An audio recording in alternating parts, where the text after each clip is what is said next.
Vous avez la peau qui tire, vous avez vraiment des rougeurs localisées, vous me mettez un produit hydratant sur tout liquide, ça pique, c'est très inconfortable. Qu'est-ce que vous avez? Vous avez tout simplement une irritation de la peau. Un des premiers signes, en fait, c'est la déshydratation. Souvent, c'est dû à quoi? C'est dû en fait à des changements de votre environnement.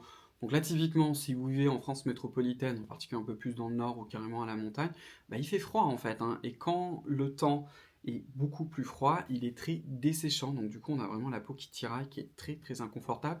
Donc on fait quoi? La première chose, c'est vraiment lié au nettoyage. Oui, c'est important de se nettoyer la peau, même quand on a la barrière cutanée qui n'est plus là, qui a dit bye bye, parce que c'est pour empêcher justement que la peau s'inflamme encore plus, parce que vous avez une peau qui est poreuse. Mais on se lave pas avec n'importe quoi. Donc je vous montre un des exemples, parce que c'est celui que j'ai avec moi, parce que là en ce moment je suis à Evian, avec le gel plume. Mon gel plume, il a été conçu pour être utilisé à la place d'une huile ou d'un baume démaquillant, mais aussi en nettoyant ultra doux.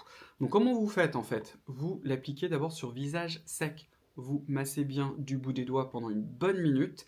Vous pouvez même le laisser un petit peu poser et vous le rincez. Ensuite, vous essuyez les mains, donc vous avez toujours le visage un peu humide. Vous en remettez une bonne noisette, vous frottez vos mains et vous remassez de nouveau le visage et vous rincez.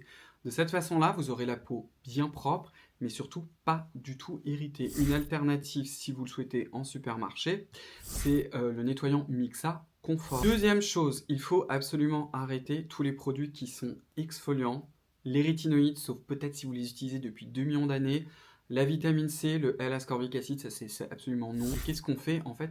On nourrit, on répare sa peau. Très souvent, les irritations, c'est pas forcément sur l'ensemble du visage, c'est souvent sur des zones localisées. Donc en fait, ce que vous faites, c'est que vous me prenez votre crème hydratante, je vous montre celle que j'ai, qui est la mienne, ma crème intense.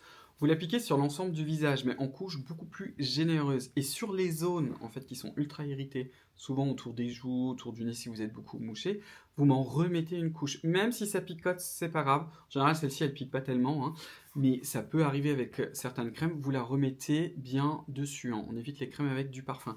Et une fois que vous avez terminé, vous attendez à peu près 15-20 minutes, vous touchez, vous voyez quand est-ce que ça a pénétré, et vous me rajoutez une crème réparatrice. Hein, sans surprise, vous pouvez utiliser la Cicalfate, la Cicaplast, etc. Là, je vous montre celle de chez SVR, qui est une de mes préférées. Vous en appliquez de nouveau une grosse couche.